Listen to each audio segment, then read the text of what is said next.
দুনিয়াতে যত অদ্ভুত অদ্ভুত প্রশ্ন সব আপনি মুসা আলাইহিস সালামের মাথা থেকে পাবেন। বিভিন্ন বিষয়ে আল্লাহরে প্রশ্ন করতেন। সাইয়েদনা মুসা আলাইহিস সালাম আল্লাহরে বললেন, আল্লাহ আপনি আমার এমন একটা জিকির শিখাইয়া দেন যে জিকিরটার শব্দ আপনি আর আমি ছাড়া কেউ জানবে না। দিনে রাতে সব সময় এই জিকির আমি করব, আপনারে ডাকবো, কিন্তু শর্ত হলো এই জিকিরটা জানবে শুধু আপনি আর জানবো শুধু আমি। আল্লাহ বললেন, মুসা পড়ো লা ইলাহা।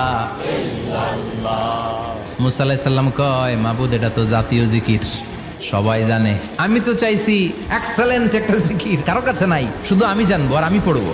আল্লাহ বললেন, মুসা এই লা ইলাহাকে যদি এক পাল্লায় রেখে দাও, তাম বিশ্ব, 7 আকাশ 7 জমিনটারে তুলে যদি তুমি আরেক পাল্লায় রেখে দাও, লা রাজাহাত কাফাতু লা ইলাহা ইল্লাল্লাহ, মুহূর্তের মধ্যে লা ইলাহার পাল্লা ভারী হয়ে যাবে।